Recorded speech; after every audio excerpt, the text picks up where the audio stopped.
Welcome everyone to the long-awaited 7 Simul tutorial for the Rubik's clock.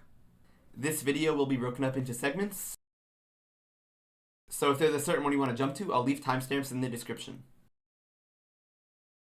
So before I teach you all this method, I'll explain what it actually is. 7 Simul is an advanced and efficient method for solving the clock, and if you haven't already done so, I'd recommend learning Sheeran. It's a good way to transition from a method where you flip the clock over to this one. So I'll leave a link to Caleb Shelfer's tutorial for it in the description. The name 7 Simul comes from the fact that we can always solve the clock in 7 or fewer simultaneous moves. So that's what I'm going to teach you how to do. I really believe this method is the future of clock. It's more efficient than other methods and you don't even have to flip it over during the solve. And just to be clear, a simultaneous move is when we have at least one pin facing up. Might be hard to see, but it's this one right here. And the other, pretty much, there's at least one facing down. So we turn dials for both at the same time. So for some brief background information on this method, it was first discovered by Lan Zhang in early 2021. Now I could be mispronouncing that name, so I apologize if that's the case. And then in mid-2022, Benjamin Paul discovered it on his own. Once Benjamin discovered it, he ranted about it in the Clock Solvers Discord server, which you can find in the description. And after that, some people got curious about the method. In particular, Caleb Shelfer started playing around with it. And at Sharon Forks 2022, back in September 2022, he showed me how this method works. Ever since, I've been working with Benjamin and Caleb to advance this method, and it's already paying off. Using 7 Simul, I got a 2.97 North American record single, which is second in the world. It's now January 2023, and I didn't intend to wait this long, but I got quite busy and couldn't really fit in time to make this tutorial. But now that the method's had success, I figured what better time to share it than now. Now, there are a lot of interesting things about this method, like the math behind it and techniques that can take it to the next level. However, this video is aimed towards people who want to learn the method without too much difficulty, as it's very possible to get really fast with this method, even in its most basic form. For that reason, I'm going to try explaining the method in as simple terms as possible. If you eventually want to see more about 7 Simul, I'll probably make more videos in the future. When you're watching this, make sure you pause and rewind it whenever you need to, because if you're going to go through it all in one go, you're probably not going to understand all of it. But now that I've done a lot of talking, let's start learning.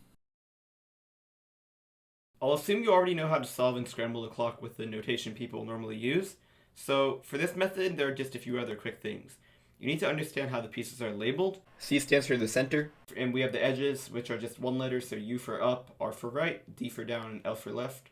And then the corners are 2 letters each, so UR, UL, DL, and DR. Also, I'm going to represent the side we start memorizing from with lowercase letters, so for example, lowercase c. And the other side is going to have uppercase letters, for example, uppercase R. And by the way, whenever we're inspecting, we're always going to be doing X2 rotations to switch between the two sides. And a quick tip, if you're confused at all, is that the side we start memorizing from is opposite from the side we start solving from. So when we're actually about to start the solve, the uppercase side is going to be in front of us. Now, when we actually start the solve, there is also going to be notation for the different pin positions we can have. So if we have, let's say, UR and DL, that's going to be a forward slash. You can kind of see like with the shape of my finger. And then the other two, UL and DR, that's a backslash. If we have lowercase letters for a pin position, like let's say lowercase DL, that means every pin except for the DL pin will be facing up. Whereas uppercase, of course, just means that's the only pin. So this would be uppercase DL. Okay, so follow along with this example scramble that I'm going to do so that I can run you through how the memorization process works.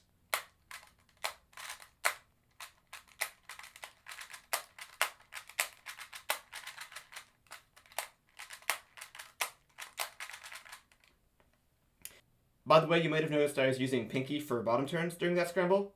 And while it's pretty hard to get used to if you're used to turning with your thumb, I strongly recommend just trying to switch as soon as possible because it'll benefit you in the long run. So let's start memorizing from this angle. In total, you'll have to memorize 5 letters, although I probably recommend memorizing 6 because it just helps to make things flow better. So the way I'm going to teach you how to do it, we'll have 6 letters to memorize and break it up into 3 pairs of letters. And those pairs of letters are going to be made into words or sounds, just like how people solving blind would do it. If you have no experience with blind, don't worry, I'll show you how to make letter pairs. Okay, so the first thing we look for on the lowercase side, C minus D. Now, I'm about to say something very important. Whenever we have something minus something else, it's whatever the thing at the second clock has to do to get to the first clock. So when C minus D, D is the second clock, we're trying to see what this has to do to get to the center clock. So if we look at the D clock, it's at 10 o'clock right now. we look at the C clock, it's at 8 o'clock. So the D clock has to do a -2 to get to 8 o'clock. When I'm memorizing, I don't see like what the numbers are for each clock, so I'm not like, oh, this is 10, this is 8. I just see how far apart they are from each other. So since this has to do 2 ticks counterclockwise to get to this facing the same way as this clock, that means we have a -2. One thing to note is that -2 and 10 are the same thing on clock because the two numbers are 12 off from each other, so it's just like doing a full circle. So now that we've figured out a number to memorize, I'm going to show you how to convert it to a letter. Pretty much 1 is A, 2 is B, 3 is C, and so on, like the alphabet. So if we went up all the way up to 11, that would be K, the 11th letter. For 12 o'clock, since it's like doing 0, I just like to use the letter O. Now remember, -2 is our number, and that's equivalent to 10, because -2 is 12 away from 10. J is the 10th letter of the alphabet, so that's the letter we memorized, J. The next thing we have to memorize is DR minus R. Remember, it's what the second thing has to do, so R, to get to the first thing. So this R, imagine it doing 1, 2, 3, 4, 5. So it's doing 5 ticks in the counterclockwise direction to get to the point where it's facing the same way as this. So since it's counterclockwise, it's negative, so we have a -5. But we're not quite done yet, so don't convert that to a letter. We're going to flip this over, and now on the uppercase side, we're going to do U minus L. L is the second thing, so it has to do 1, 2, 3, so that it's facing the same way as U. So that's a 3. Now with the two numbers we just found, -5 and 3, we're just going to add them together. So -5 plus 3 is -2. And now we're ready to convert it to a letter. So remember, -2 is just like 10, and J is the 10th letter. So once again, we have J. So now comes the point where we make a word or a sound, because we have 2 letters, and this is the whole idea of letter pairs. Pretty much we're just making our memorization easier. So when I have the 2 letters J and J, I just like to think of the sound Jage. You can pretty much do whatever works for you. Like if you have BG, you might think of a bag. CA, you might think of California. Pretty much just do whatever you think of. But just like Jage, which is what I did, it doesn't have to be like a real word. For DA, for example, you could just do the sound da. That's what I do, actually. Now, let's move on. We have Jage as our memorization so far, and hopefully you didn't forget that there were 2 parts to the second letter we memorized. If you forgot, that's okay. It's -5 and 3. And the third letter is actually super easy. It's just the opposite of the second part of our second letter. So remember, we had -5 and 3. So our second number is 3. The opposite of that is -3. So now that we have the number -3, we're just going to make it into a letter. We add 12 to make it positive, and that would be 9. The 9th letter of the alphabet is I. So I is the third letter we have. So now we're going to flip back over to the lowercase side and memorize our 4th letter. It's lowercase d minus lowercase r. So r has to do a 1, 2, 3. It's going counterclockwise, so that would be a -3, so that it's facing the same way as the D clock. So that's a -3, and once again, that becomes 9, which is I, the 9th letter of the alphabet. So we have 2 I's, and now we're just going to make that into a sound. I like to use the word I, like eyeball. So far, the memorization is Jage, I. This next one's a bit long, and there are quite a few ways to do it, but I'll show you 2 main ways. First will be the way I do it, and then just another way that might end up working for you. So we're going to flip back over to the other side. So this one's going to be uppercase UR minus U plus C minus D, and then we flip back to the lowercase side, plus L minus UL plus R. So here's how I would do that.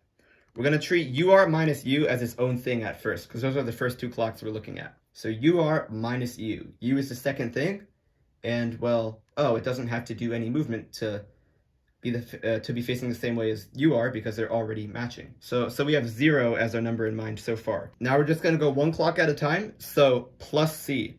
Now when we add, it's just like doing a move. So if the center clock is here and we do a 0 to it, it's just going to stay in the same spot. So we still think of this as if it's just right here. Now we're subtracting D. So we treat D as the second number in the subtraction operation, just like how we've been doing normal subtraction. So pretty much what does D need to do to get to here? So in this case, D needs to do a 1, 2, 3, 4, 5. So the number we have in mind is 5. Now we're going to flip this over and add it to the L clock. So that means we're doing the move 5. So that would end up right here. Just picture it facing this way. So now we're subtracting UL. We're treating UL as our second number in a subtraction, so we're just seeing what does UL need to do to face the same way as this imaginary clock, which we imagined, remember this, to be over here. And well, if it's facing this way and UL is also facing this way, then the difference is 0. So That's what the result of the subtraction would be. The last thing we do is add it to this R clock. But since it's just a 0, we don't have to do any moves to this R clock, so it stays here. So this ends up at 1 o'clock, and we are finally ready to convert this number into a letter. A is the first letter of the alphabet, so we just have the letter A. Now, I'm just going to show you a different way to memorize that, in case you find it easier. But if you think you're good with that other one, feel free to skip to this timestamp to skip over this part. So we can also think about the thing we just did as something broken down into chunks. Make sure we're starting on the uppercase side. So the first chunk would be U minus C plus D. And then we would flip to the lowercase side. Our next chunk would be UL minus L. And our last one would be DR minus R. So pretty much we're going to add those three things together and then take the opposite. So for the first chunk, U minus C plus D, let's do U minus C first. Remember, C is the second thing in this subtraction operation, so it has to do a 1, 2, 3, 4, so that it's facing the same way as the U clock. So that's 4. And now we add it to D. Adding is just like doing a move, so if this were to do a 4, it would end up right here. So since the clock is upside down, this would actually be 11 o'clock or -1. Now there's a quick shortcut we could do for that sometimes. Let's say if we have C and D matching like this, pretty much since it doesn't matter which order we add things in, we could do D minus C first, because D and C are just facing the same way, so D minus C would be 0. And then we would just add that to the U clock, which means we're not actually doing anything to it, so it stays here, which is 11 o'clock, since the clock is upside down, right? So it's like right here, which is -1 or 11, depending on how you want to look at it. Back to the scramble, we flip for the next chunk. On the lowercase side, it's UL minus L. L is the second thing, so to get to UL, it has to do a 1, 2, 3, 4, 5. Okay, for the last chunk, DR minus R. R is the second thing, so we're just seeing what does R need to do to get to here. Well, we have to go 1, 2, 3, 4, 5 ticks in the counterclockwise direction for this to be facing the same way as this. So that would be a -5.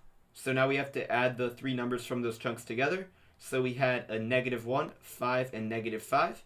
So -1 plus 5 is 4. And then -5 is -1. Now remember, if we're doing it this way, we have to take the opposite at the very end. So instead of -1, it just becomes +1. Since we have 1, it's the letter A, and we're finally ready to move on. Now, of the two ways I just showed you, you can choose whichever works best for you. In solves, I memorized the first way, but you just might find the other way easier. I will make a slight concession in saying that if you learned the second way, this last move will be especially easy, because it's basically the same clocks as before, but the ones we did on the lowercase side are actually going to be on the uppercase side, and vice versa. And the only other small difference between this and the second way of what I just showed you is that for this one, we don't have to take the opposite of whatever number we have at the very end. So I guess here we go. It's going to be broken down into 3 chunks, and we're just going to add 3 things together. So on the lowercase side, U minus C plus D, and then we flip over. We do UL minus L, and DR minus R. So for the first chunk on the lowercase side, U minus C, that would be a -1, because C has to do 1 tick this way to get to U. And then we're just going to add that -1 to D.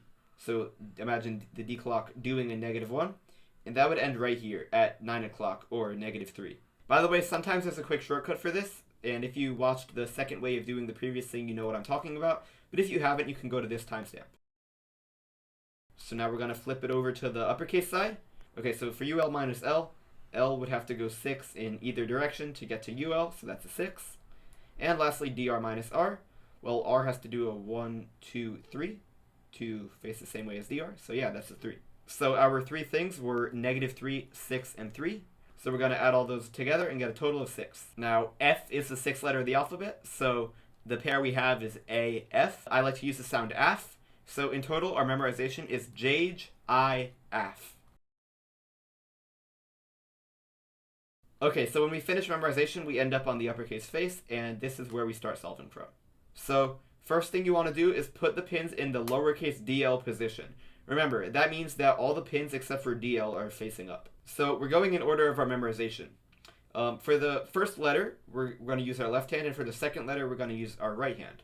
So with JAGE, well, J is first, so we would do this down pin move with our left hand. So the letter J corresponds to the number 10, which is also equivalent to -2 on clock. So we'll do a -2 with our left hand. And then our second letter in the pair, which is also J, we'll do with our right hand. So -2. Now we're going to go in the R position, which means these 2 pins are up and these 2 are down. And the letter pair we have is I, or the letter I twice. Now this second simultaneous move is the only exception to the left hand first thing. Let's say we had IK instead of II. This time, like we would be doing the K with our left hand and the I with our right hand. But since we ended up getting I twice, we can think about it as just doing the second I with our left hand and the first I with our right hand. Besides this second simultaneous move, the others do have the first letter corresponding to your left hand and the second letter corresponding to your right. Now what we're going to do is going to pin position DR, and we're going to basically just intuitively make this 2x2 block in the top left. So with my right hand, I'll pair the center up with these edges, and with my left hand, I'll pair this corner up with these other pieces. Now our position is backslash, which remember means UL and DR are up. And we have AF, so A. And remember, now we're back to doing the first thing with our left hand. So A would be like that. A is the number 1. And then F in our right hand, F is the 6th letter, so we would be doing a 1, 2, 3, 4, 5, 6. The rest is actually intuitive. So we're going to go into pin position UL, and we're trying to make this 3x2 block on the left. So what I'm going to do is match all these up with this edge right here. And with my right hand, I'm going to match this corner with all these other things. So it would look like that. Now we're going to go into pin position L and pretty much match everything except for this UR corner. So I'm going to match these things with the edge like that. And then with this hand, I'll match the corner with all these other things. So that matches the corner. And our last pin position is going to be lowercase UR, so everything except for UR up. And we're literally just solving the clock from here.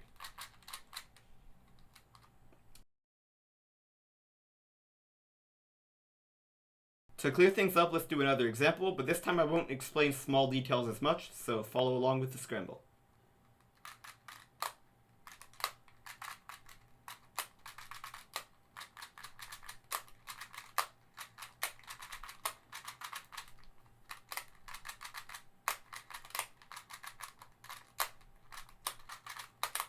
Alright, here's how it looks.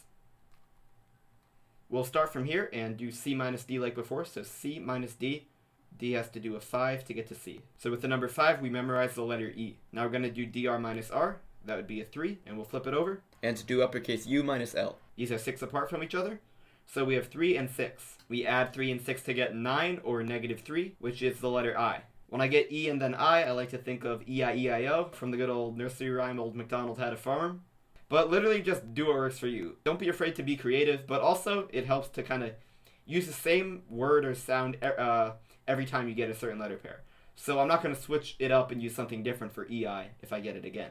Now we negate the second part of the letter we just memorized. So we have 3 and then 6, so the second part was 6, which just becomes negative 6, which is actually equivalent to 6, right? Because negative 6 and 6 are 12 off from each other. So that would be the letter F. Now we flip back over and do D minus R, which is a 6, so that would be another F. So when you get F and then F, you could use the sound foof. Now for this long one, I'll do it both ways. So we flip over to the uppercase side. We start with UR minus U, that's 4. Now add it to C, so C goes over here.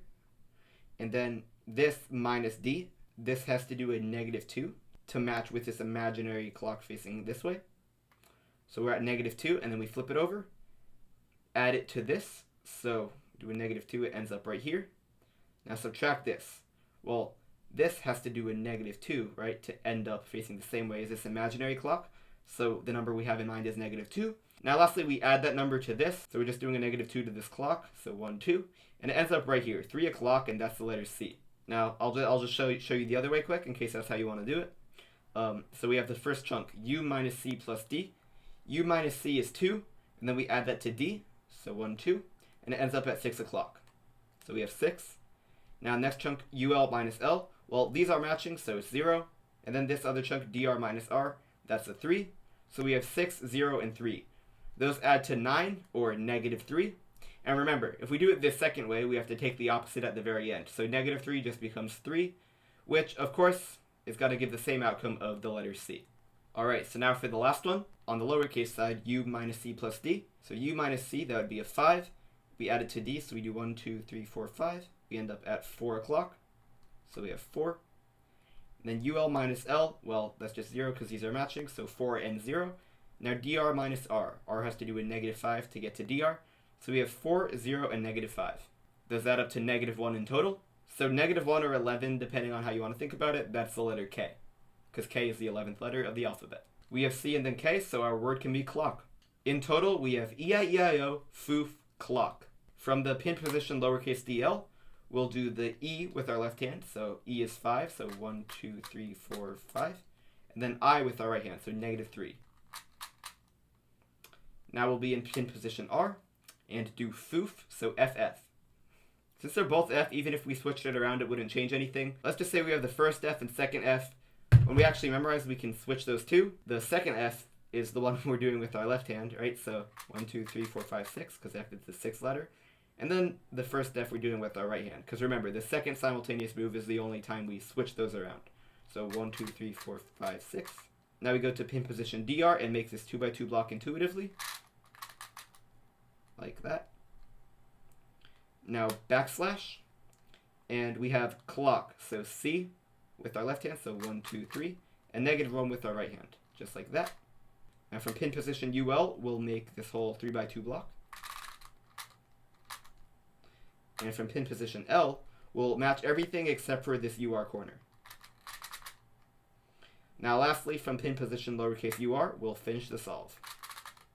Just a quick disclaimer, I used random scrambles for both of those walkthroughs, and unfortunately both times we happened to have the same letter twice for the second letter pair. But just know that that second letter pair is the exception, where we want to do the first letter with our right hand and the second letter with our left hand. When I'm actually inspecting before I start solving, what I like to do is switch around my two letters for that pair so that I don't have to figure it out during the solve. So if I have J and then C, I just switch it to CJ, and then I know, okay, I can do the C with my left hand and the J with my right hand.